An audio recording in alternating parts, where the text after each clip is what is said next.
There we go. Play some music to start the show. Here we go.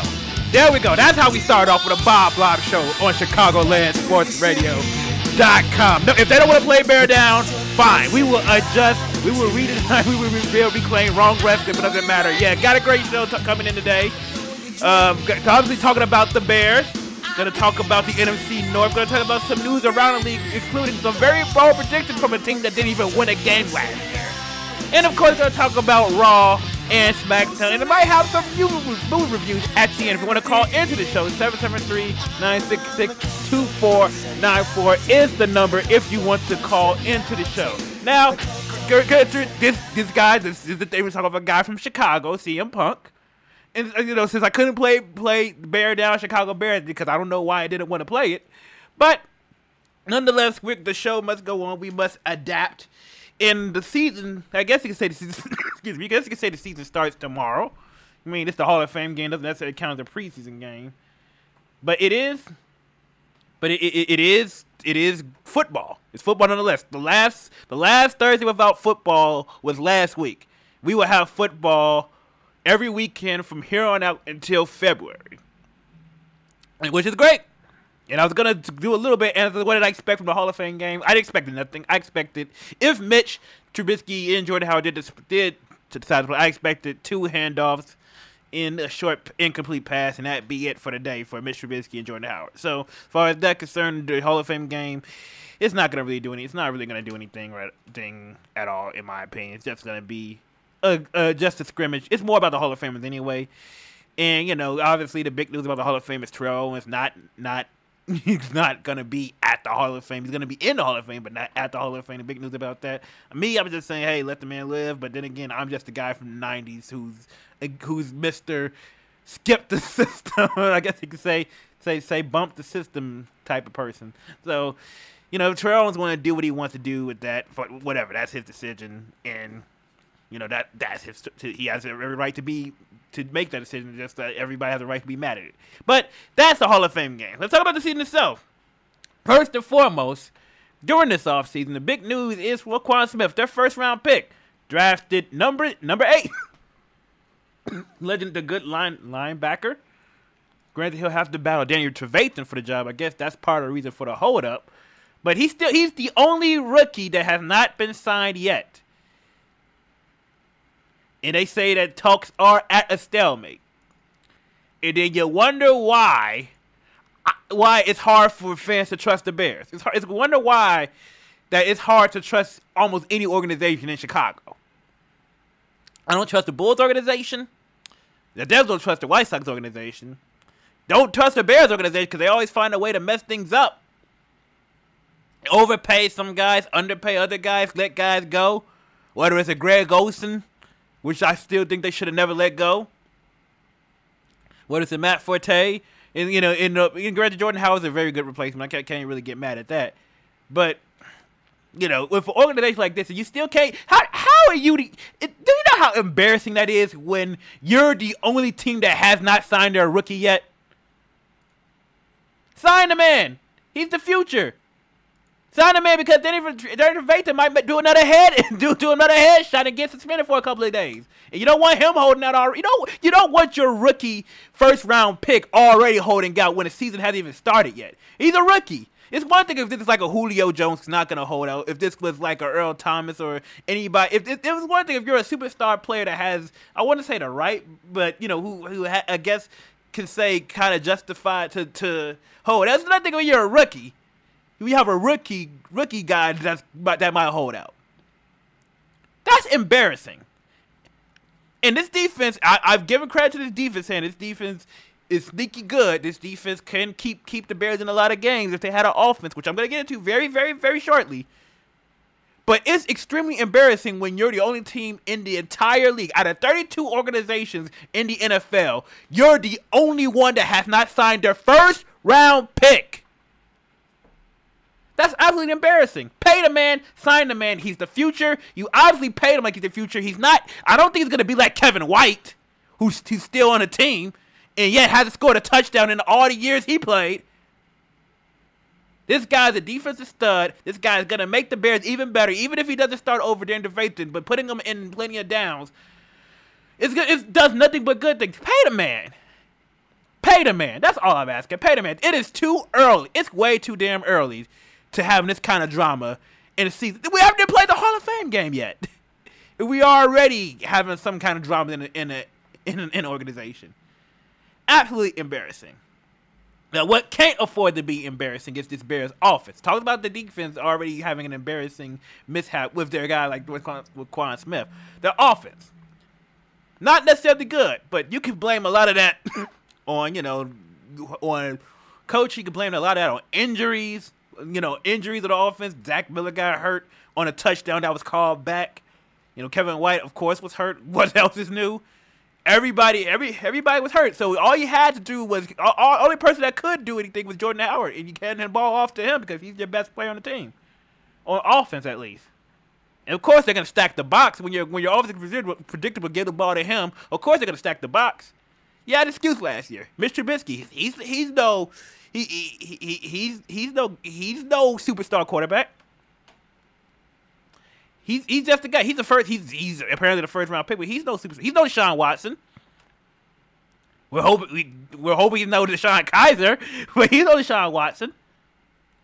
But now you got off. Now you got some guys. You got Allen Robinson from the Jacksonville Jaguars. You got Zach Miller, who I still think is a very fundamentally sound. Which is sounding an insult. It's not. It's actually a very good comment because I feel like he's the most fundamentally sound tight end in the league. Like, if you ask him to do the job, he will do it to perfection. He's not going to be making one hand grab. He's not going to be a beast like Greg Olsen or Rob Gronkowski, or Travis Kelce. But he's going to be a solid tight end. You also, speaking of tight ends, you also got Trey Burton. You got Benny Flower too. You got Taylor Gabriel from the Atlanta Falcons. So Mitch Trubisky has talent on offense now. There's no excuses anymore for Mitch Trubisky. Then again, it would be the Bears thing for them to all get injured again. I'm not going to say that, but that's the only sort of excuse. But you can't go 7 touchdowns and 7 interceptions this year anymore. He can't do it. He did that last year. Like I said, I can name the excuses, but he can't do that this year. This year, he has to stand out. He has to be a huge reason why the Bears win these games. I think it's a do or die. It could potentially be a do or die. If they're all healthy, this could be potentially be a do or die year. Otherwise, the Bears could already be looking for, all right, what's the next experiment at quarterback? So yes, do or die year. How many wins what would be a do or die? What would be satisfactory enough? For me personally, as I look at the schedule and I was writing this down, I made sure I re-looked at it this morning. And some of these games are flip-flopping, but I feel like the result, in terms of record, is going to be the same. So I'm going to look at the schedule right now. This is Bob Blob Show, ChicagoSportsRadio.com, talking about the Bears. 773-962-49 for the number if you want to call into the show. So I'm looking at the schedule right now. And a lot of these games are flip-flopping. They could win or we could lose. But I'm going to give you my schedule analysis right now. Game 1, Week 1, Sunday Night Football. Chicago at Green Bay. Aaron Rodgers versus Mitch Trubisky. That's the first. Surprise, surprise. It's not Dallas and New York again. It's not the Cowboys and the Giants on Sunday Night Football Week 1 again. That's a huge surprise. But I got the Bears losing on the road to Green Bay. Week 2, Monday Night Football. Bears at home against the Seattle Seahawks. I say the Bears win that game. They torture Russell Wilson. They got a bad offensive line. I don't think they got it that much better. I don't believe in Russell Wilson. I think he's a good quarterback, not a great quarterback. The defense is definitely going to be struggling without Sherman, without Earl Thomas, definitely without Cam Chancellor, who says he retired. I like Bobby Wagner, but I don't think he's nearly good enough to beat the Bears. So I got the Bears winning Week 2. Week 3, at home on the road against Arizona. I got them winning that too. I don't know about their quarterback yet. The jury's still out on them. They lost Tyrann Mathieu. During the offseason to another team. The defense isn't necessarily young. Larry Fitzgerald might have a field day, but that's about it. But I got the Bears beating the Arizona Cardinals. Week 4, Tampa Bay at Chicago. You would think, okay, Jameis Winston, he's had a very bad past. He's inconsistent. Sometimes he's good, sometimes he's bad. This should be a winnable game. This is one of my either or games, but I got the Bears losing against Tampa Bay going into the bye week. Week 6, Chicago at Miami. If real deal Tannehill is back, You know, whether or not real deal Tannehill is back, I see the Bears lay an egg against Miami. I just genuinely think this is one of those games. The Bears should easily get this, and then they just have probably one of their worst performances in the entire season. I can see that happening, and then so I have them losing against that. Then I'll have them lose against New England because obviously it's New England. Tom Brady is there. If Tom Brady's playing, there's no way. There's no way the Bears are beating them. No way. Maybe I'll make a little wager to myself when that time comes. But there's no way the Bears beat New England with Tom Brady at the helm. Next game, Jets versus the Bears at home in Soldier Field. Got the Bears beating the Jets. That's going to be the one. That's going to be the one team in that division that they beat. I think they lose to everybody else. So spoiler alert, they're going to lose to Buffalo too. So I got them beating the New York Jets and then lose to Buffalo, which has them at 3-5 at currently. Then at home against Detroit, got the winning that, putting them to 4-5. Then I have them losing to Minnesota. I got them losing to Minnesota at Soldier Field, so that puts them at 4-6. Then losing on the road to Detroit because I don't know why. Something about Ford Field, the Bears always struggle against Detroit at Ford Field, so I have put them at 4-7. And I have them, and I know it's December. The Giants are usually turning that corner in December, but I got the Bears beating the Giants in December 7th game, so that puts them at 5-7. Then I have them losing to the Rams, the Los Angeles Rams, so I got puts them at 5-8. Then I have them beating Green Bay at Soldier Field. Huge upset, depending on the circumstances. And then again, we don't know Aaron Rodgers' health. But healthy or not, I see that being a game, a heartfelt performance by the defense, a heartfelt performance by the team. I see the Bears splitting the series with Green Bay. Then I have them losing to my boy Jimmy Garoppolo, putting them at 6-9. Then I have them beating Minnesota on the road, and maybe Minnesota's resting the stars at that point. But 7-9. So if they could get 7-9, and that could easily be 9-7, or 10-6 even. That could easily be 9-7 or 10-6. So a 7 wins and up, in my opinion, would be a perfect season for the Bears. If the Bears aren't making the playoffs, let's just get the way. The Bears aren't making the playoffs, not this year, but this would be a great stepping stone. This would be a fantastic stepping stone for the Bears in the upcoming season to come. Therefore, they can draft well. Maybe they can get that one major piece to put them back in playoff contention. But as far as everything else concerned, 7-9 wins, maybe even 10 wins, would be a great season for the Bears. But that's expectation. Nothing more, nothing less. Otherwise, that would be incredible, and Matt Nagy deserved to be Coach of the Year. But I talked about the Bears. What about the rest of the North? What's going to happen with them? What about the Packers? What about the Vikings? What about the Lions? What about them? I talk about the rest of the NFC North on the Bob Blob Show when we come back. 773-966-2494 is the number if you want to call into the show. We'll be back.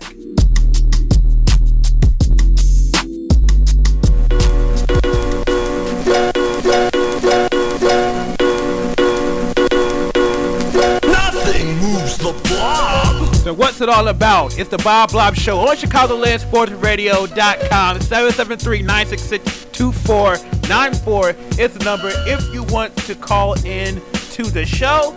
Last segment, I talked about the Bears, talked about how 7-9, 7 wins and up would be a good season for the Bears. Anything less would be less than satisfactory. But enough about the Bears.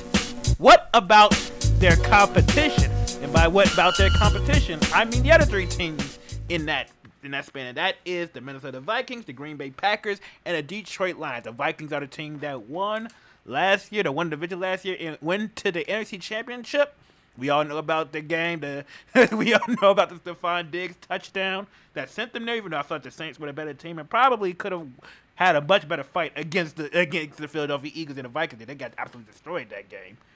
But first things first, speaking of the Vikings, talked about them, they signed Stephon Diggs to a 5-year extension, which, you know, we all know Stephon Diggs, very good receiver. Him and Adam Thielen had a standout year with Case Keenum. Not Teddy Bridgewater, Case Keenum, who then went to Denver, and now they have a new quarterback in Kirk Cousins. But let's see. This Vikings team isn't just going to be like a one-hit wonder. They're here to stay for a while. Because I'm reading this on my phone. For those of you looking, I'm not looking at my phone looking at text messages. I'm looking at my phone looking for information that I saved from I believe, yesterday.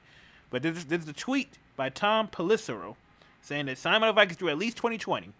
Kirk Cousins, Everson Griffin, Daniel Hunter, Xavier Rhodes, very good cornerback, Lionel Joseph, Riley Reif, Harrison Smith, very good defensive player, Eric Kendricks, I think is underrated, Dalvin Cook, and now Stephon Diggs. So this team is going to be here for a while.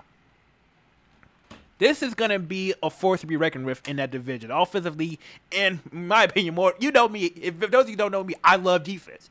Defense in a league designed to make sure offensive players have the advantage with the quarterback or receiver, running back, anything. In the league designed for that. I love when a team can still find a way to be a great defense. Which is why I like this Vikings team a lot.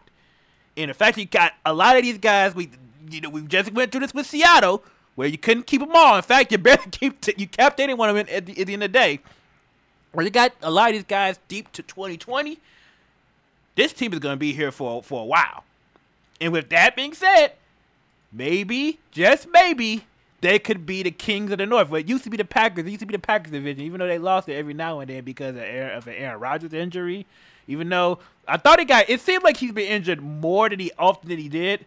But looking at it now, he's only since 2010, he's only had 2 seasons where he got hurt. He played all 6. He played 15. I don't think he really had to play 16 games in 2010 or 2011. But 2012 played all 16 games. 2013 was when he got hurt. In 2013 he only played 9 games. In 2017 he only played 7 games. He probably could have played more had the Green Bay Packers been in a better position to make the playoffs. But they just had a guy go down with injury. They just had a defensive guy go. They just had a guy that went down with injury. One of the defensive players. That's been a huge problem with the Packers. that's been a huge problem with the Packers. The fact that their defense isn't that good. The offense isn't that good. And if it's not Aaron Rodgers on the field, that team's just flat out not that good. And they got Deshaun Kaiser as their backup quarterback. I don't know what in the world inspired them to pick him up. We all know Deshaun Kaiser is not, for what he's seen from in Cleveland. Maybe it's a Cleveland thing, but he's not good. So in terms of the planning for the future, I'm not too confident. The Vikings might be the kings of the North. But as long as Aaron Rodgers is there, there's going to be a battle. But I don't believe in their defense. I don't necessarily believe in their offense. I believe in Aaron Rodgers. But the way I see Aaron Rodgers is pretty much LeBron James of the NFL. If he's not carrying his team, this team goes as far as he does. You may not have the much talent around him, but himself has the potential to get you to promised land just because he's that good. But unfortunately, I don't know if they could win. The only way I see them win the division this year is if Kirk Cousins is who I think he is. And numbers say he's not who I think he is. Otherwise, because we see by his numbers. By Kirk Cousins' numbers, he's been pretty solid. He's been pretty solid. Career, 99 touchdowns, only 55 interceptions. Last year went 27-13, 25-12. The year before, 29-11 in 2015. Numbers say that he's very good. He's very good at times. That's the thing. Because if he was as good as many people said, as many people believed he was, then why hasn't the Redskins made the playoffs that much? Went 7-9 last year. When I think 8-7 1 year before. They went 9-7 2 years ago. So if they've regressed instead of progressed when he's been a quarterback. So the numbers lie. There used to be a show ESPN with Michael Smith and Jamel Hill that said numbers never lie. They lie. The numbers lie here. If that's the case, because there's no reason why Kirk Cousins should have those at least good numbers. I wouldn't say fantastic superstar caliber numbers. But there's no reason why Kirk Cousins should have good numbers and this team not make the playoffs more than they usually did. And maybe you could blame it on the Giants. Maybe you could blame it on them being in the division with the Giants and Cowboys, and you could blame it on that. But at the same time, it kind of is your fault because we've seen Kirk Cousins in games not show up. In big games, this man has not shown up. Seen it too many times. He could beat the smallest guy in the room, but he can't beat the big dog. You know, it's one thing to have great matches. Well, it's great. You can beat. It's one thing you can beat. I'm gonna go wrestling for a second. It's one thing to beat a guy like Daniel Bryan, and who's good. Let's just fact that Daniel Bryan is very good. But it's another thing when you're going against AJ Styles or Roman Reigns. You're not gonna beat them. It's one thing, okay, or if you want to take the sport, it's one thing if you can beat the Chicago Bulls. Congratulations, you beat the Chicago Bulls. When you go against the Golden State Warriors, or you go against the Houston Rockets, or you go against whether it's LeBron James with the Cavaliers or the Lakers, if you can't beat them, what are you doing? You can score 40 in the Bulls all you want, but if you can't score 40 against the Golden State Warriors, why should I care? Why? And that's how I feel about Kirk Cousins. You can beat the weak teams, but if you can't stand out against the Giants, if you can't stand with the Giants, then you better sit down. So, as far as that, good luck with turn the quarterback problem. Good luck. I know they did it with Case Keenum. I know they made it. They took Case Keenum took that team to the NFC Championship. But at the same time, I am not a believer. I'm not a believer in Kirk Cousins. I'm not. I was not a believer in the Detroit Lions. I think some people say that Matt Stafford is the Jay Cutler of the Detroit Lions. I think he's. I wouldn't say he's better. I wouldn't say he's worse. I wouldn't say he's even as bad as. I wouldn't say he's as bad as Jay Cutler. I wouldn't say that. I think Matt Stafford. He's injury prone. That's the big problem with Matt Stafford. He plays good when healthy, but it's too many times where he's not healthy. Early in his career, he used to get hurt and be out for the year. Now in his career, he gets hurt and plays due to injury, but you see his play drastically drops. His productivity drastically drops. And honestly, in my opinion, they're the weakest team in the division. Their defense is decent. But in terms of potential level, I see that at least with the Packers, you know, if Aaron Rodgers, you know what you're gonna get. At least with the Bears, if they play like the talent they have on the team, you know what you're gonna get. With the Vikings, if you see the defense is great, you see if Kirk Cousins plays like the way I don't think he is, but play like the way his numbers show, he could be played. With the Lions, it's just okay. Matt Stafford's there, and so it's hard for me to give a damn about the Lions. Every other team that has something they can prove. The Lions don't. The Lions shouldn't. I'm not saying that the Cleveland Browns. No. They're much better than the Cleveland Browns. But in terms of in terms of anything else, in terms of being competitive in the division, they'll be competitive in football games, but they're not going to win too many in the division or win too many outside of that. So apologies to you Detroit Lions fans, but. It ain't gonna happen, son. It's the Bob Blob Show, ChicagolandSportsRadio.com. My prediction for this year, who's gonna come out with the division? I'm gonna say Minnesota repeats by a game, and they clinch by week. They're gonna clinch by week 15. Hence why the Bears are gonna win that week 17 match because none of their stars are gonna play. Now, I was gonna talk about MLB free agency, but problem with that is that I feel like, in terms of where teams are gonna be at the end of the season, I still feel the same way. I still feel like it's gonna be Cubs and the Houston Astros at the end of the day. I know the Yankees got better. I know the Boston Red Sox got better. I know the Dodgers got better. And I know the Cubs need to get their stuff together because they got somewhere to go like the World Series. But my feelings still feel the same way. It's just that the Jays just got a little bit tougher for other teams. But the destination is still the same. But anyway, I did want to talk about something real quick. And that's these racist tweets. These racist tweets has been happening a lot. These old racist tweets has been happening a lot, been surfacing very recently. And it's been causing a lot of drama. And I know this is not going to be the popular thing to say, especially coming from me. But I'm not going to vilify somebody. I'm not going to completely vilify it. Are they wrong for what they said? Absolutely. Should they be reprimanded for what they said? Absolutely. Should they get help for what they're doing? Absolutely. No question about that. But should they be qualified as horrible people now for being horrible people back when they were 17 or 18? No. Because trust me, believe me, I've said some horrible things. I used horrible words and things like that back in my teenage years. In fact, I remember back in grade school, there was a guy that Stout acted very feminine, and I know the class and I had made no effort to cheer him up. We definitely bashed him a lot and called him all kinds of names. We were horrible people then. We learn. We as humans do learn.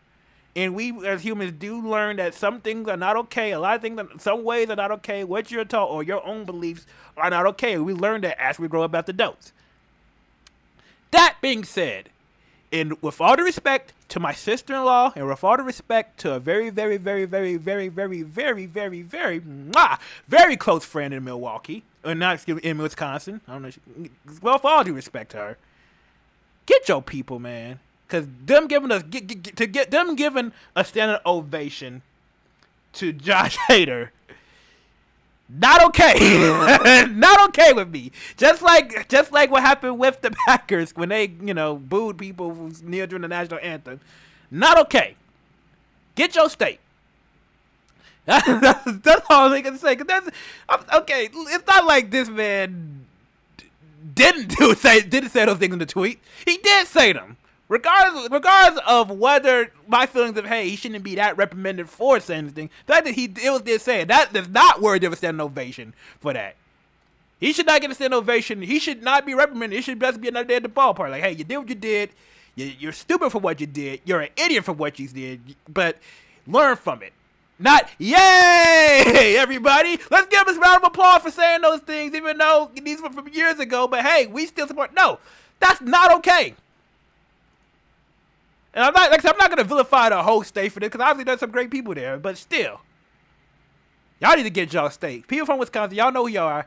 Get y'all state. It's the Bob Blob Show, ChicagoSportsRadio.com. There's others, not as serious news, but there's other questionable news in the sports world, especially in football. I'm going to get into.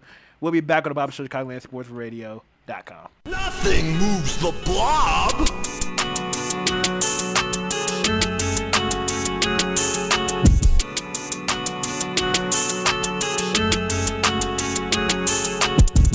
It's the Bob Blob Show, ChicagolandSportsRadio.com. 773-966-2494 is the number if you want to call into the show. Now, obviously, I feel like there were some idiotic statements made. Very, very, very, very idiotic, to say the least. Very, to say the least, in a much more serious fashion about MLB players' tweets. But let's have a little bit more fun. Let's be a little bit less serious about idiotic statements and talk about one idiotic statement from this guy right here. The man's name is Jarvis Landry. Good. He's a good wide receiver. He played very well for the Miami Dolphins. He got traded to the Cleveland Browns. I'm sorry. I'm sorry you received that fate of playing for the Cleveland Browns. In fact, you know what? Hold on. If I did not plan this, but I really hope that the time has come. Yes, I do have it. Yes. So you know what? I meant to play this for the longest time, but I knew I had this in the back burner for this.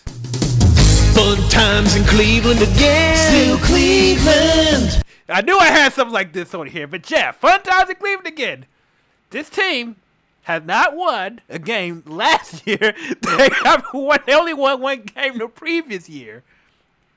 And so you would think, okay, maybe these guys would be a little bit humble. Anybody play for the Browns, we're just gonna do our best.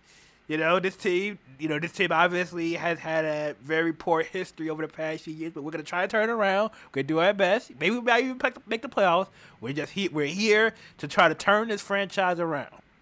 That's a good answer. That's politically correct answer. I know I'm not necessarily the most politically correct out there. Then again, I'm not in the NFL, and I didn't go 0-16 last year or 1-15 the year before with a coach that should have been fired after going 0-16. But that's what I would say. Instead, what did the former Miami Dolphins receiver, the current Cleveland Browns receiver, say? I quote. I am on BleacherReport.com. And I quote, this is what he said. Here's what he said. You'll be lucky if we don't score 40 on you. He said, if we get everyone playing to their potential, we can win the Super Bowl this year. this year, not down the line. Not me when I was talking about the Bears saying, hey, you know what? This team could win 7 or 9 games, maybe 10 games if they all play in potential. Not going to win the Super Bowl. They'll make the playoffs and maybe get knocked out first round. But, you know, if they're in the playoffs, but you know what? It's going to be a good season. They win 7 or 9 games. See, I think realistically, I'm thinking, hey, you know, I'm thinking, hey, if the team played to the potential, this could be a good season, even if they go barely under 500. This is a team. Jarvis Landry is talking like this team that didn't win a game last year, only won 1 game 2 years ago, and said not only would they score 40, but they could win the Super Bowl. I know the Eagles have arguably the most stacked roster in the team with guys like Alshon Jeffrey. You have 2 caliber quarterbacks like in Nick Foles. You got Nick Foles there, and you got I can't believe his name escapes me. But you got 2 because he got hurt last year. Carson Wentz, there we go. I know you got those 2 quarterbacks. I know you got great receivers. I know you got great running backs like Garrett Blount and Jay Ajayi. I know you got a defense. I know you got a defense that didn't allow any points within the last 2 minutes in any game last year. I know you got all that talent, but we could beat you. I know the New Orleans Saints have a top 5 quarterback in the NFL. I know they got a defense that if it wasn't for one stupid gaffe, that they could have been in the NFC Championship. I know you got a 2-man offense with great running back. Drew Brees finally got a running back. You got one of the best receivers in the league. You got one of the best offensive coordinators in the league. But we could beat you. I know that I know that the team that went to the Super Bowl, I know the New England Patriots. You know, I know they got Tom Brady, the greatest quarterback of all time, and I mean that. I'm not just saying that. I mean that. I said it on the air that he's better than Joe Montana because he's won in so many different eras. Like, he won it when football was still football. You know what I mean? He won when it was starting to change. He won when it was completely changed around. He won in 3 different eras. That's what makes me put him as the greatest of all time. I know they got the greatest quarterback of all time. I know that Rob Gronkowski is still a beast. I know Bill Belichick still somehow finds a way to get through the NFC and get the Super Bowl no matter how talented the team is. But we can beat them. We can beat them. We can score 40 on them and go to the Super Bowl. I could go down the line of teams that are way better than the Browns that they somehow say that they can beat. And literally every other team was better than the Browns because every other team got a win except the Browns. So, you know what? It's only one explanation.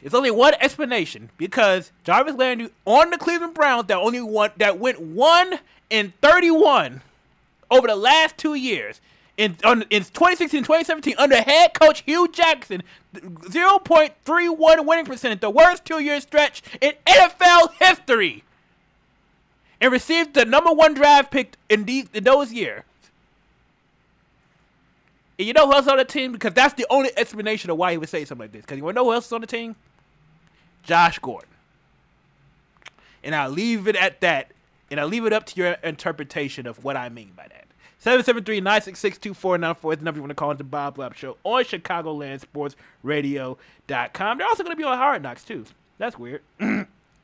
That it should be funny because the Browns really. I mean, I know a lot of teams don't want to be on Hard Knocks. I know you want to show teams that, let's say, doesn't make the playoffs, and you want to show teams that's on the rise. But the Browns, they need to be on Comedy Central rather than HBO because that's hilarious. But anyway, in other news, Andrew Luck, they say that he's been playing better.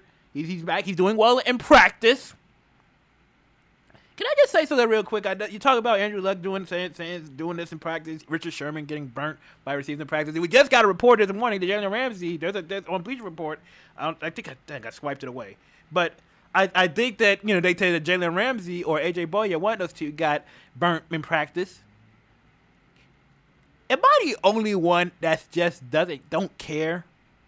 I don't care what your teammate that knows your routes, that knows your schemes, and things like that. Your team that you're around every day, and you're going to be around every day for your case, hopefully until February, or at least until the end of December, until the new year. That's going to be here with you at least from either July to December.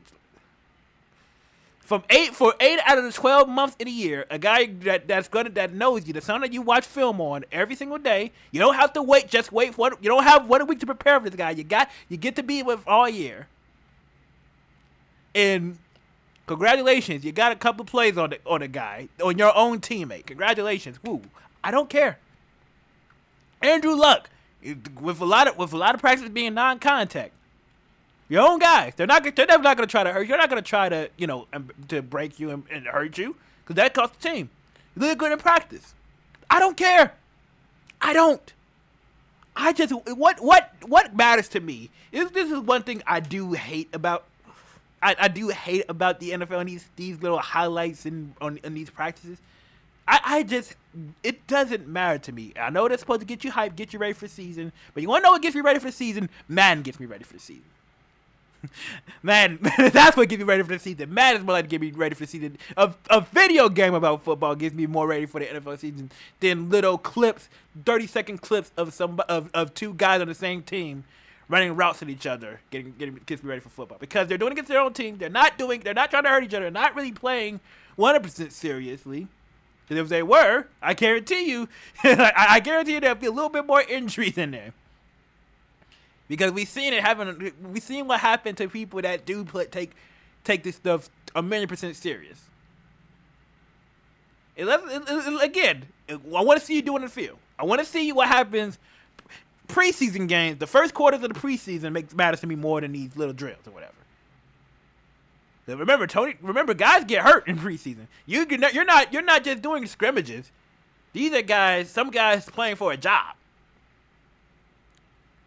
So what happens in these little training camps or whatever, it doesn't matter to me. It doesn't. It really doesn't. I almost wish I could just block those. Hey, here's the thing for training camp. Give me an interview or something. Give me an interview like Jarvis Landry saying something crazy. That's what I care about a little bit. That's what I can go off of. I can't go off of this crap. Oh, Richard Sherman's getting burnt in practice. Oh, these guys getting. I don't care. I really don't. Now, John Gruden said that. And another thing, speaking of interviews, it's something. John Gruden, like the guy was good on Monday Night Football. I mean, even when he was with Mike Tirico and when he was with Sean McDonald, something like that. I don't think he's not on there. Joe Tessitore replaced him on Monday Night Football, which I think is one of the best commentators ESPN got. So why not put him on Monday Night Football? But he's not a Raiders head coach, and he said probably the most obvious thing you could possibly say, saying that the Raiders got to play their defense. First of all, duh. Second of all, water is wet. Third of all, the sky is blue.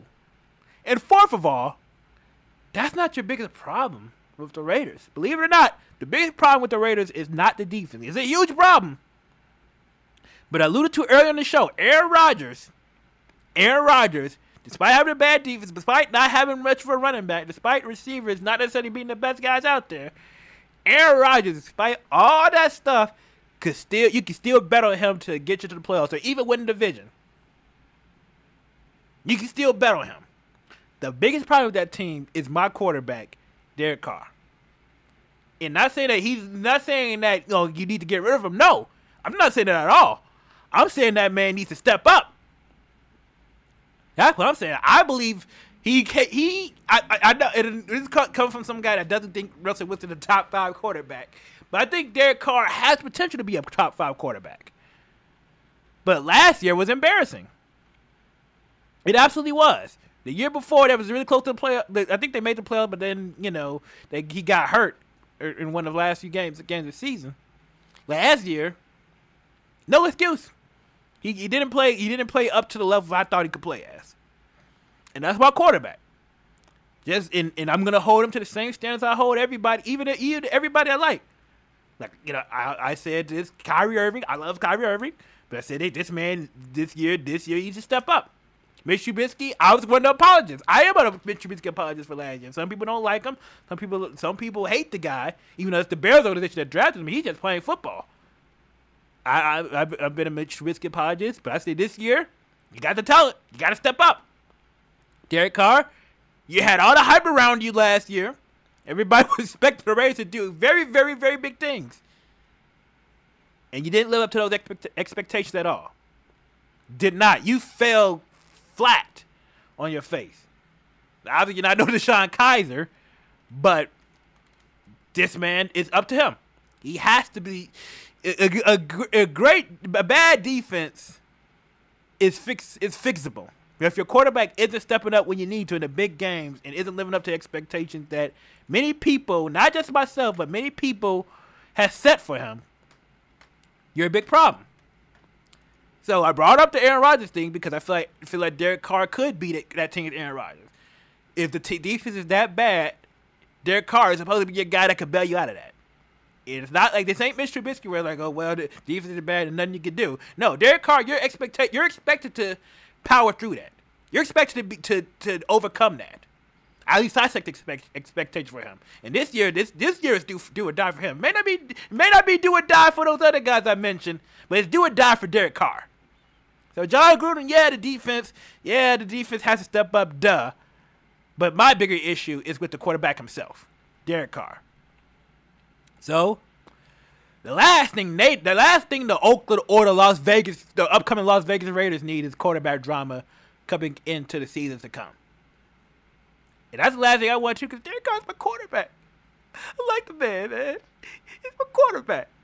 But that being said, you're not exempt from criticism, man. You're not exempt from being replaced. So, step up. It's a step off. And it hurts me to say it too, but at the end of the day, that's what you got to do. But that's it for my little rants on a couple of things. Of the obvious being said and the outrageous being said, like Jarvis Landry. But you know what's more outrageous? The creative team for Monday Night Raw. Boy, oh boy, oh boy. I got a lot to get off my chest on the second hour of the Bob Blob Show. You already know what it is. Wrestling talk, WWE talk on the Bob Blob Show in hour number 2. But hour number 1 is done.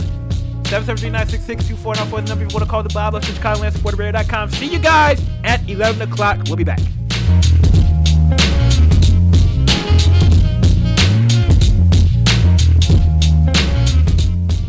Listen to me. Let me explain to you what a real champion does. He shows up. He defends his title at all costs. He goes the extra mile for the WWE Universe. He does things for charities and communities. Brock Lesnar does none of that. Brock Lesnar has to be the worst Universal Champion of all time.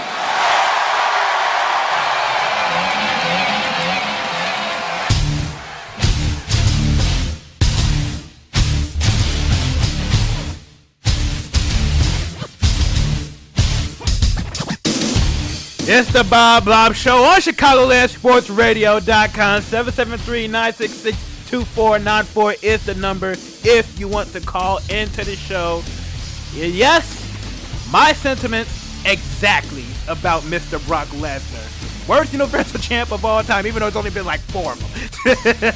Yeah, but man, oh man, oh man.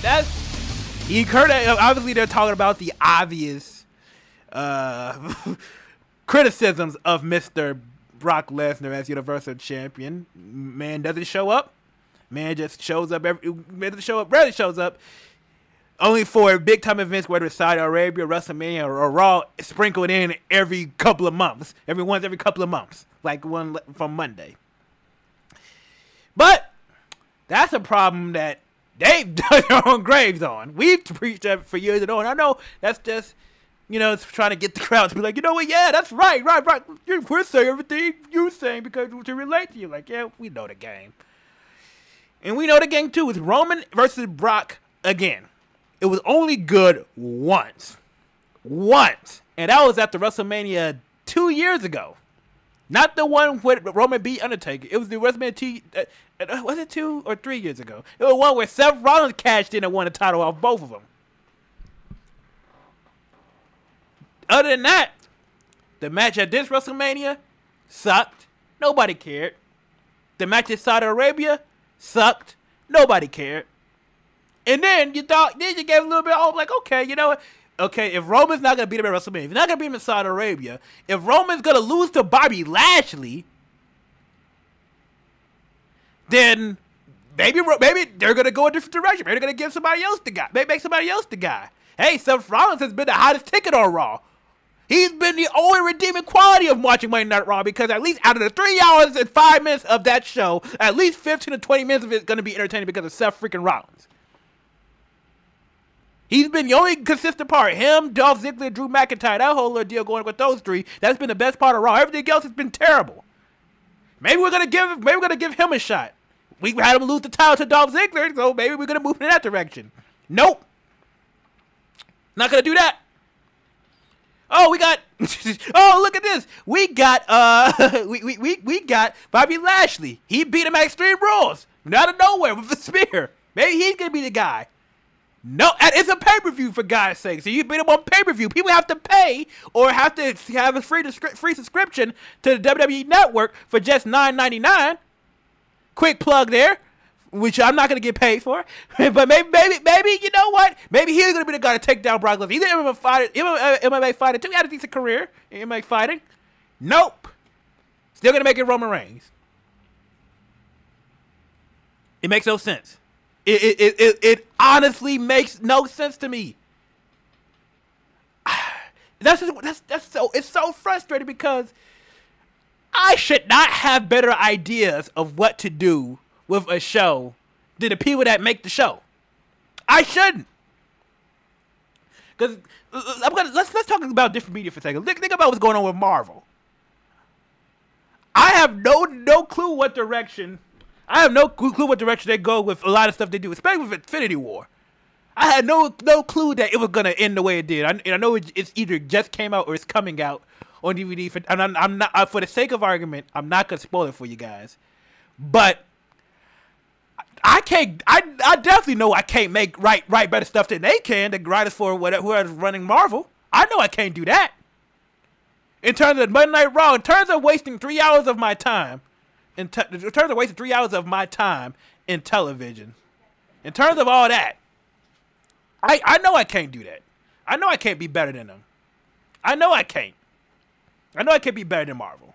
The WWE though, I do this every other week, or every week I'm here. I talk about, oh, they should do this, they should do that. This would be so much better. This would be so much more entertaining. This would be a much better demonstration, and would get the fans more involved and have the fans behind them. But instead, each week, I have to yell. Each week at 11 o'clock, from 11 o'clock to 11:15, I have to vent my frustrations over and over and over and over and over again about how stupid this product is. I have people texting me, am I okay with how much stuff I do not like watching this? It is almost a chore to watch Monday Night Raw each week. Or each week I have to do the show. It's almost a chore. But fortunately, it's for like at this point, it's for content. At this point, it's for content, because you guys apparently like me flipping out about this stuff. 773-966-249 for the number you want to call it. The Bob Blob Show, ChicagolandSportsRadio.com. I apologize for the video right now. Apparently, it has an hour and 10-minute limit. I'm gonna have to reboot the thing after this goes on break. So for those of you who switch from video to go into the website ChicagolandSportsRadio.com, I apologize, and I'll get that up and going during the break. But meanwhile, I'm frustrated about that in general. Another thing I'm mad about, it's not just the Raw problem, but it's more. But because they have 3 hours to fill right in 2, and they don't have that luxury of saying, oh, we don't have time to fit everybody in. Terrible booking of not only tag teams but NXT guys. Look at the Authors of Pain. They were badasses they were badasses in NXT. Those were unstoppable monsters were 5-star classics. I remember the one with DIY, but with the one with Tommaso Ciampa betrayed Johnny Gargano at the end of it when we thought it was all over. We thought they were going to be cool. All because they were going against those. They couldn't beat those unstoppable monsters. What happened? They lose the titles worldwide. And believe me, Titus is a great. I'm gonna sound like Stephen A. Smith for a second, but he's a great guy. He does charity. He's a great. He's not my personal friend because I don't know him personally. He's a great guy. In fact, I loved what he said about the Hulk Hogan situation. Believe me. So I have nothing personal against Titus O'Neil, but in terms of wrestling and things like that, and Apollo Crews as characters written into the show, they have not done them any favors. And the fact that those guys that were badasses in one place but turned to nothing, already getting the Oscar treatment. Now that's the SmackDown problem. But for them to already be losing, it bothers me. Look at Bobby Roode. Not just Raw SmackDown, not just a Raw problem, but SmackDown problem too. He went from being the NXT champion, went from being the top guy. No, the Revival top guys. Now they're getting a chance against the B team, which shouldn't even be champions in the beginning. That's another problem. But look at Bobby Roode. The glory of Bobby Roode. Outside of his entrance, I don't care. At this point, it's just something I listen to on the way here or on the way to work. Outside of that, the theme is great. But as far as him, at least as a good guy, maybe if you decide to turn the man into a bad guy, maybe things would be different. But in terms of everything about him, I legit do not care. Anytime on screen, it's like, okay, he's there. Well, who's he gonna lose to this time? Or who's he gonna beat in an unenthusiastic fashion? I don't care. Chad Gable. In fact, that is a Raw problem because on SmackDown, anything he was involved with, like 90% of the stuff he was involved with, I cared because one, it showcased his ability either as a tag team wrestler or as a singles wrestler. But they didn't use him to his full potential on SmackDown. But on Raw, where he at? I don't see him. I don't know where he is. And when he is there, he's losing in 30 seconds or feuding with Jinder Mahal for a few minutes, and then you forget about him for a couple of weeks now, and then have him get beat up by somebody else for no reason. That's a Vince McMahon and NXT problem right there. Because how are you gonna have them really great in one in your own product in one area, but then have them as a nobody in another one? And another thing that bothers me about Raw too. What are they doing with these women? What are they doing with them? And by these women, I mean two in particular. Again, NXT call-ups, they've been on Raw, so this is a Raw problem. This is a Raw-specific problem. They've been on Raw since they got called up. Sasha Banks and Bayley. I know I'm sounding like, back when they were in NXT, but when they were in NXT, they were fighting. They were the hottest ticket ever. They had one of the best women's matches of all time. NXT TakeOver Brooklyn 1, I believe. I don't know if it's Brooklyn 1 or Brooklyn 2. It was one of those dudes. They had one of the greatest. I know Brooklyn 2. Oh no, Brooklyn was the Iron Woman match, 30-minute Iron Woman match. But them going against each other was the hottest ticket in wrestling. They deserved the main event. They deserved to be at the spots they were. What do? You put them on Raw. You do good for Sasha for a while, even though you have her flip-flopping the title with Charlotte. And after that, you have Bayley doing good for a while. Then you have her losing by being an idiot. And then you have them being friends and then fighting and then making the thing, okay, maybe we're going to have them fight at SummerSlam, something that originally got them to the main roster in the first place. And not only do you do that, you thought, okay, you know what? If they're going to finally betray each other or even turn Bayley, who's always been a good person, such a lovable face and such a lovable personality, you're going to pull a twist and make her the bad person. Interest, right? And then what happens? You make them friends again. Why? Because you want to push them. Hey, look, at the end of the day, they're friends. It even had a stupid, not even on TV, a web thing say, you know what, we made up. That doesn't make sense, especially when I get into something on SmackDown that would make sense if they do decide to go that route. And I can't wait to get into talk about something I actually like. I can't wait. It's borderline torture, man. It's the things I do for you. It's the things I do for you. The things I put myself through. The things I watch just to entertain you guys. The things I watch for Monday Night Raw just to entertain you guys. It's getting to that point, man. I'm doing it for the love of this show, and I'm doing it for the love of the fans that like this show. Other than that, I promise you, I would just be reading summaries and watching the one interesting part I actually want to see. That's the honest truth. And again, I asked this question. I asked this question. I joked about it. I joked about it. I joked about it on Facebook. So if you know my name, Subject Fair, you can find me there. I joked about it on Facebook. But I asked, I should rename this segment to Why Do I Watch This Crap? And I seriously asked myself that question and I said to exclude the 25 minutes or so of Seth Rollins for 3 hours and 45 minutes of my math. 3 hours and 35 for 2 hours and 35 minutes of the show. I asked that question. Why do I watch this crap? It's frustrating. But let's get. But you know what? You know what's less frustrating? Smackdown. Smackdown Live. Actual storytelling. Actual development. And dare I say, continuity? Holy crap! A breath of fresh air. You know what? If the Raw segment is called "Why to Watch This Crap," SmackDown's called "That's Why I Watch This Crap." So I'm gonna talk about something that makes me happier. Second part of the WWE segment of the Bob Blob Show. ChicagoSportsRadio.com. We will be back. But to go from Raw, which frustrates me, let's go about SmackDown things that makes me happy. Look at me, we're making people happy. That's that little promo that airs before during the break talks about. But first of all, Samoa Joe and AJ Styles. Look forward to that. That's the SummerSlam matchup. Samoa Joe cut a great promo. Nobody ever criticizes Samoa Joe's promos that often unless they talk about how the fact that he could go like this and then go like this. You know, and all of his promos, that's the only gripe that some people have about him. But outside of that, in terms of what he says, it's very impactful. Man, talking about the man that, hey, AJ, you doing great as a champion and things like that, but think your family wants you to lose because you don't spend time with them. You want to talk about how you're a family man, but you're a fraud. Love the promo by Samoa Joe. Love the fact that AJ Styles and Samoa Joe are going against each other. Two very, very good wrestlers. They went against each other in TNA.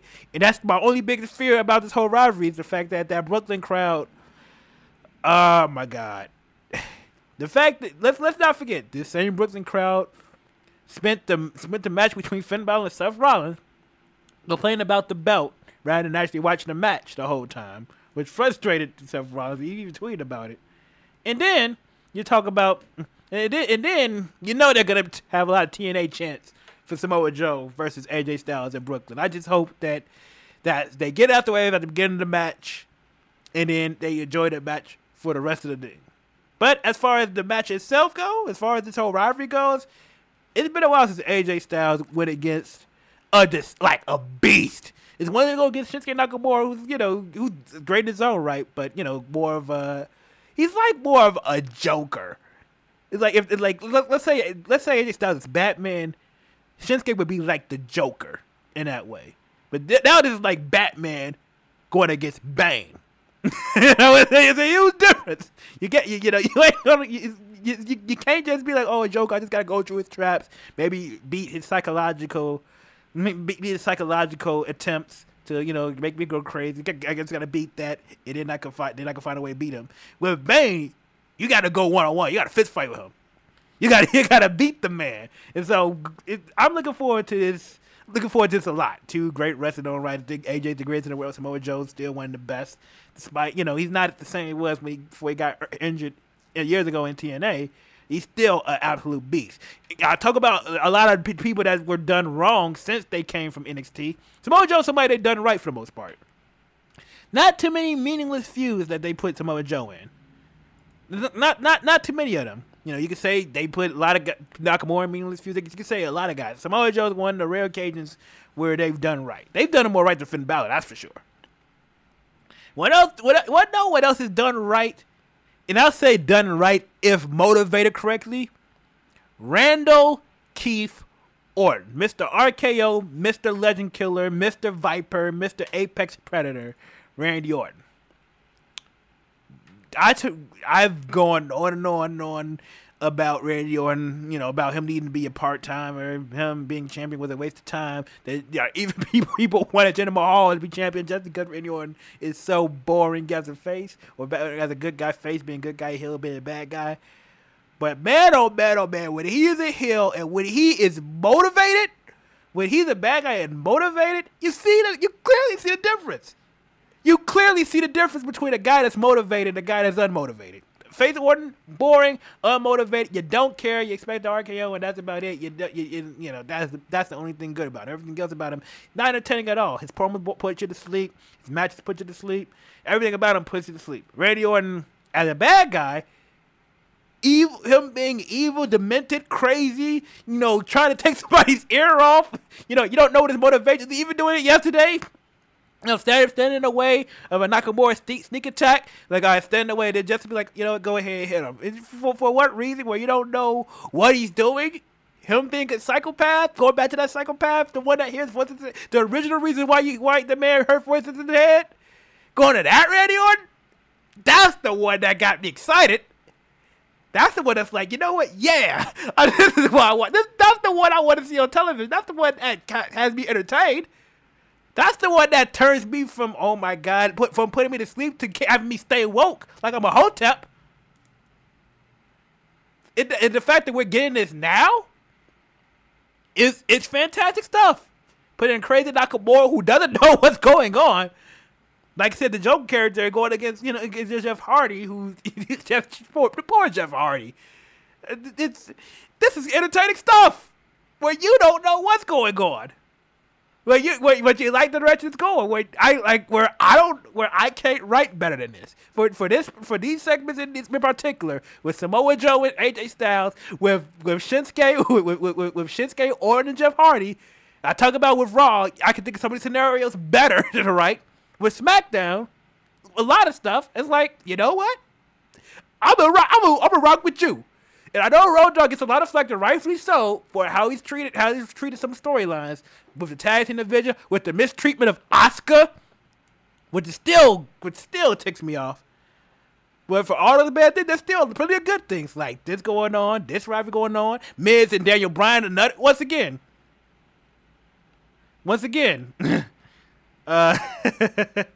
great promo by Miz and Daniel Bryan.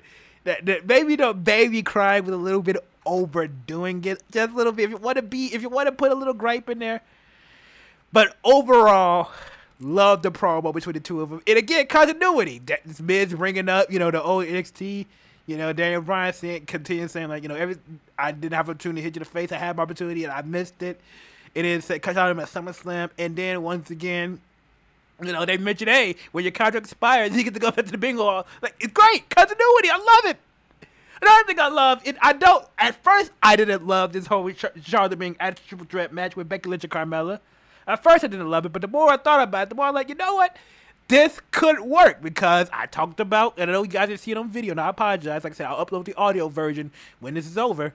But the thing I talked about, like how Sasha and Bayley, they should be fighting each other, or one should turn about the other. The unlikely person that's been such a good person all this time finally snapped and turned bad because of all the abuse that they've taken. You talk about that, Becky Lynch. Maybe, just maybe, and I thought about, like, Becky Lynch, I would be more than interesting. I don't know if I said it on this show, but I know I talked about this to a friend of mine a while ago, but maybe a Becky Lynch heel turner would be pretty cool. It'd be interesting. And you know what? We might get it. Carmella might walk away with the title. Or maybe, I don't know if we're going to get it before or after SummerSlam. But if it's coming, it definitely has my interest. So, again, every week you hear or see the comparisons in the mood changes between when I talk about Raw and I talk about SmackDown. With Raw, it's nothing but just disappointment and anger. SmackDown's like, I'm looking forward to this. It's entertaining 2 hours of television rather than a boring 3 hours of television. SmackDown has intrigue. Raw does not. SmackDown, unfortunately, has the upcoming end of Rusev Day, which breaks my heart dearly. It does. I'm devastated by it. But, again, they're writing it kind of well. Can't get back. Like, they're writing it kind of well, and they know that they're pulling on our heartstrings. But I got to get credit where credit's due. Give all the flack to Road Dogg all you want. Mr. Brian James, give all the flack to him all you want. But when you're doing right, you see the results. When you're doing wrong, you see the results too. When you see Raw doing it right with Seth Rollins, you see the results. We see them doing Raw. You definitely see the results too. You feel it. But man, oh man, SmackDown was great. And I'm looking forward to whatever route they're going right now.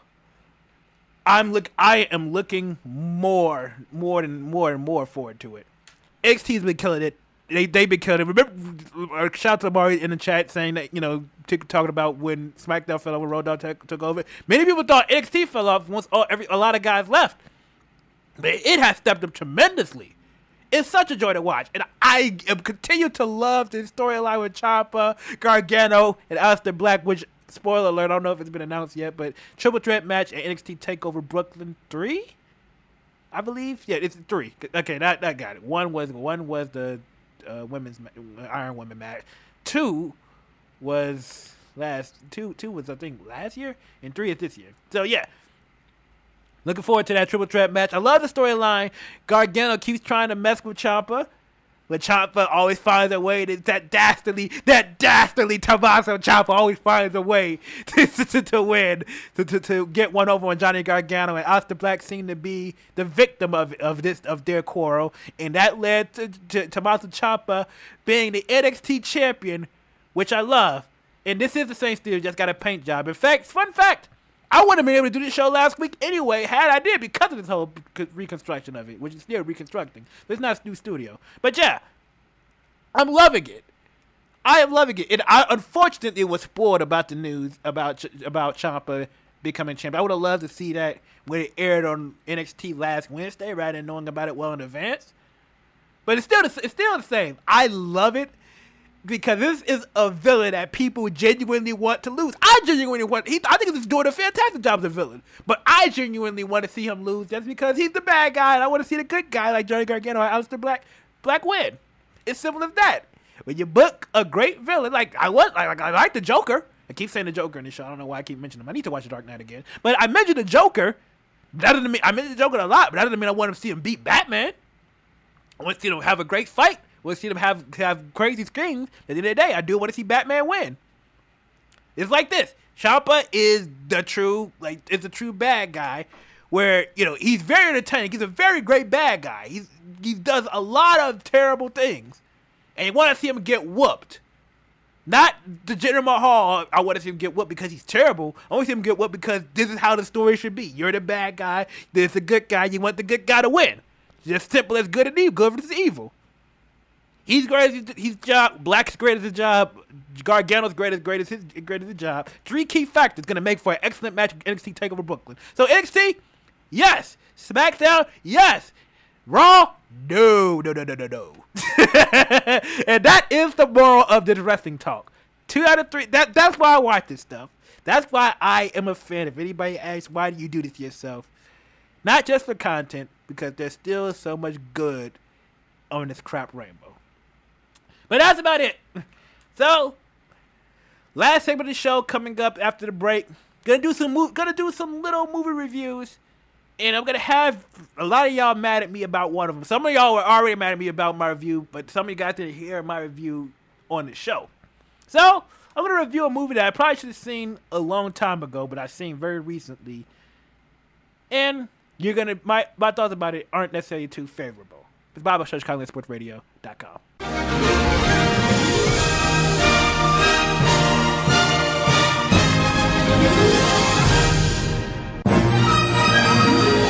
Yes, once again, it's Bob Blob at the movies.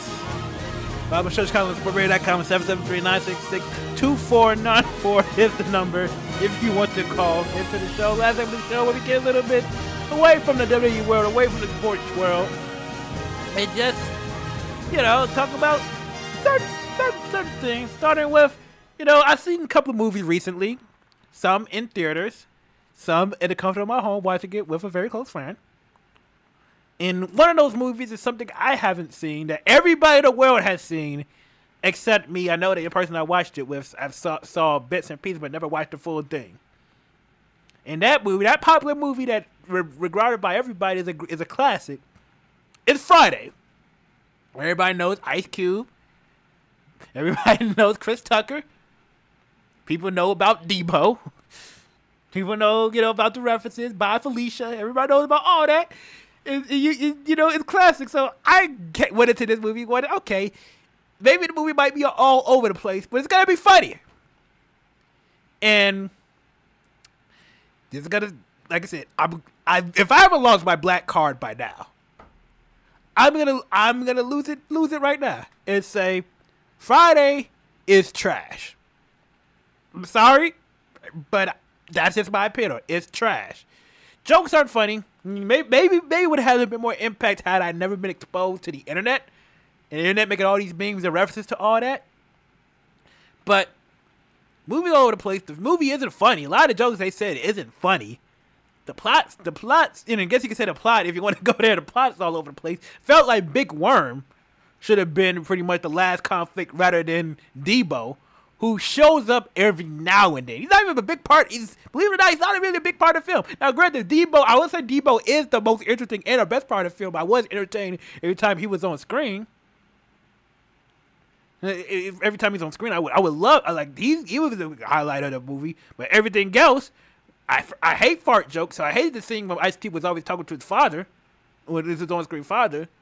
I could not stand Chris Tucker. In that movie, I really couldn't stand Chris Tucker. Every dialogue, weed. Oh, look at that, smoke this, weed. Dude, does Stephen A. Smith need to come in the movie?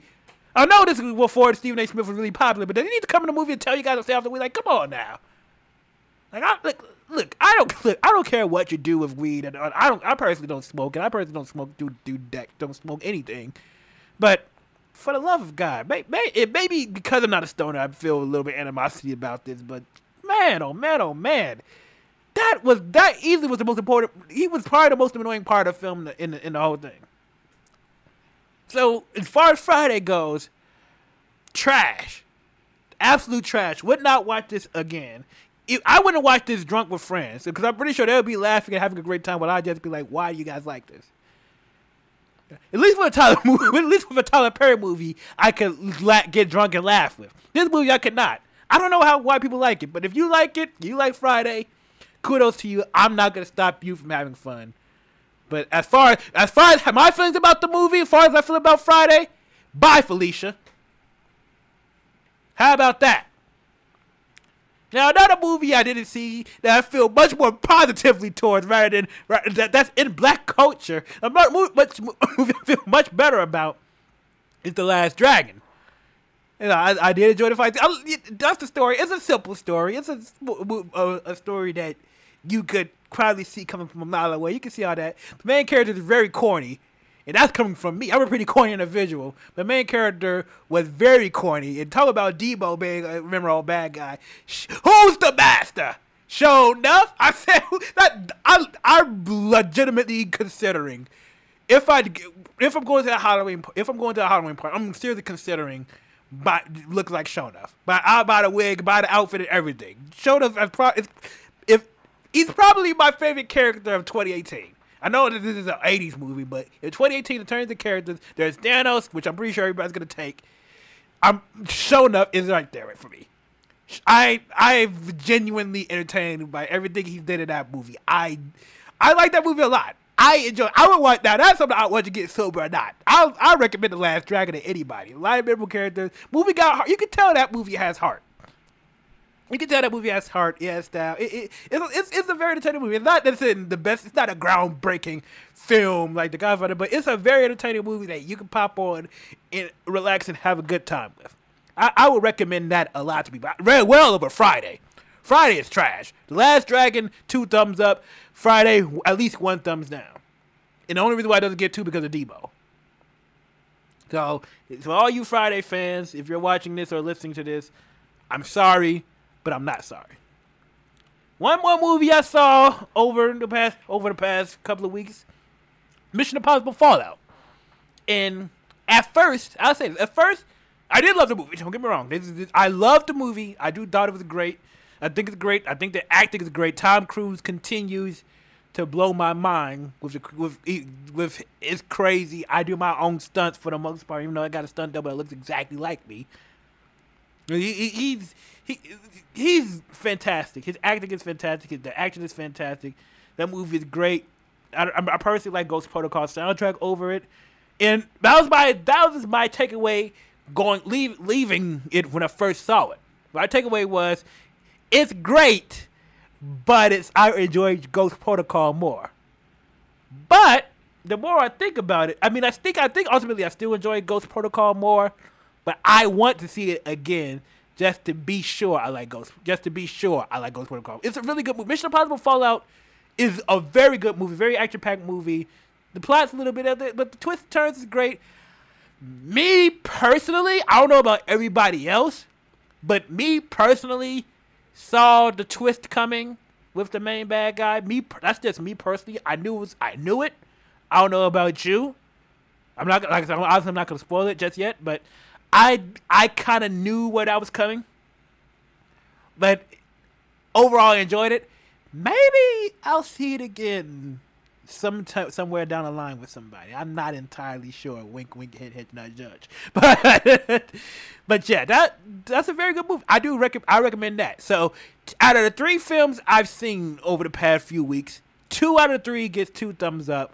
1 out of 3 gets 1 thumbs down, and that is Bob Blob at the movies.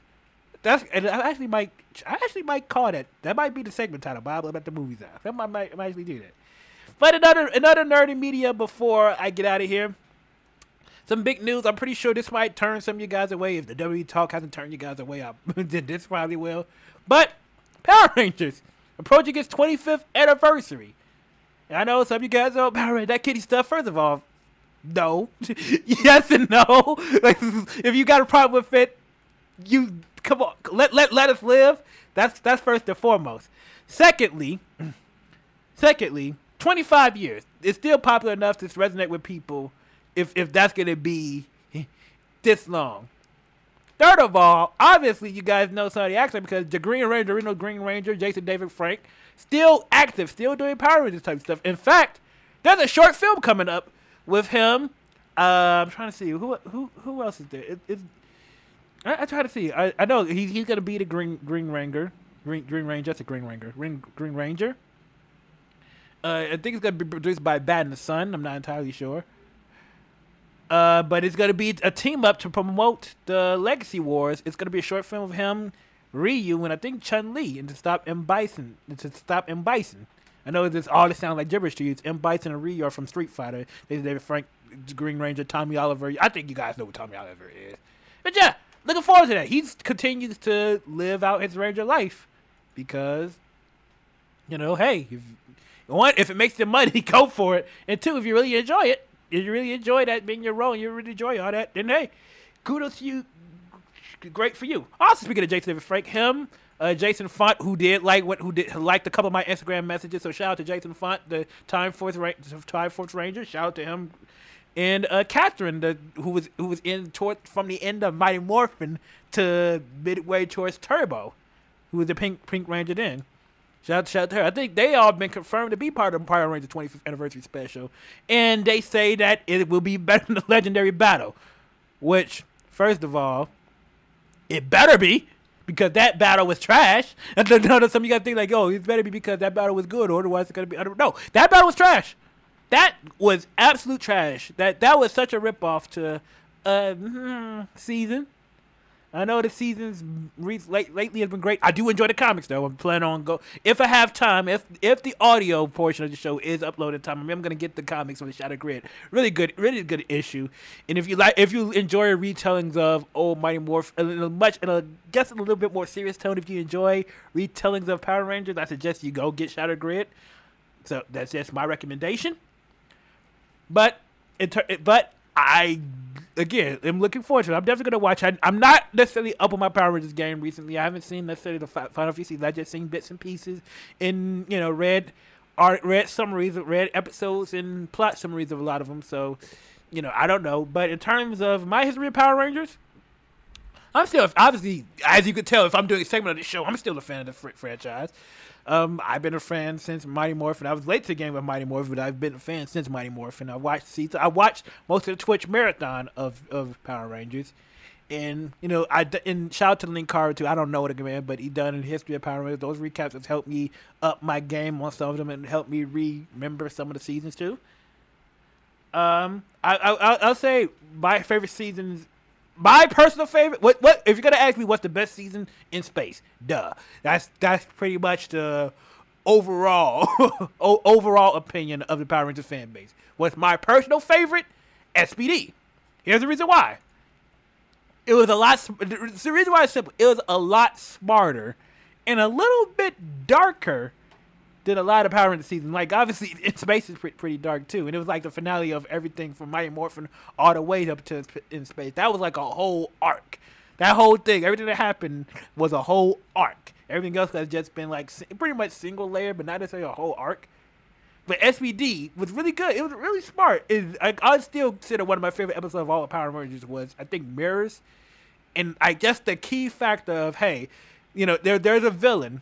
I apologize if I'm nerding out for you guys, but whatever, it's my show anyway. But if there's a villain where it can teleport anywhere if it sees a reflection of anything. And so the SPD Rangers, or one of them, you know, one of them, they're an officer. And so what does he do when he wants to interrogate that villain?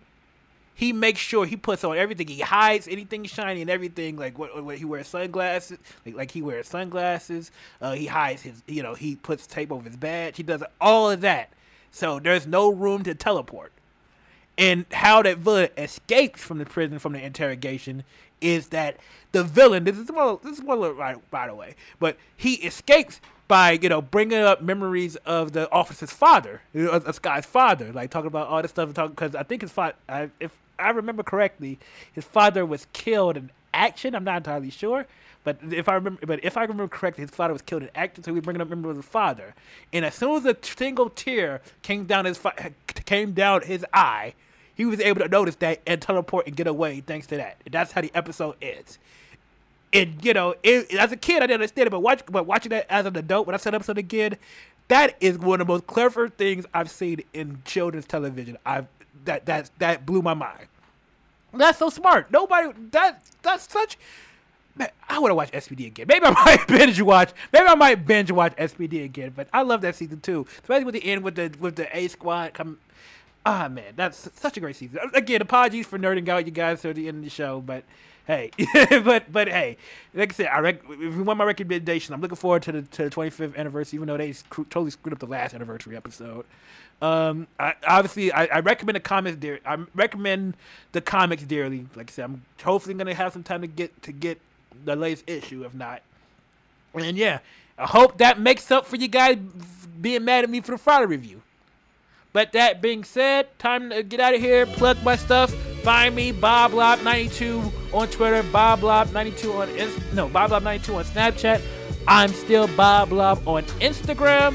If you know my name, Cedric Farrell, you can find me there. And so, as far as next week goes, hopefully I'll be back next week, depending on my schedule. It's all depends on my schedule. I would say the only reason I did the show last week was because my schedule wasn't too kind. There was no way I was going to be able to be at work in time after doing the show. But also, this was under construction anyway, so there was no way I was going to be able to do a show last week anyway. So, depending on what happens, I'll see you next week. But follow me on all the pages. Also, follow the Bob Blob Show page on Facebook as well. I'm obviously going to have the show there. Going to have the show audio in all the format there. And I really need to post stuff outside of my show. And I apologize there. But yeah, see you guys when I see y'all. 6 days until Madden, 9 days until everything else fun in my life. But enjoy your weekend, enjoy baseball, enjoy the return of football. We'll see you next time on the Bob Blob Show on ChicagoLandSportsRadio.com.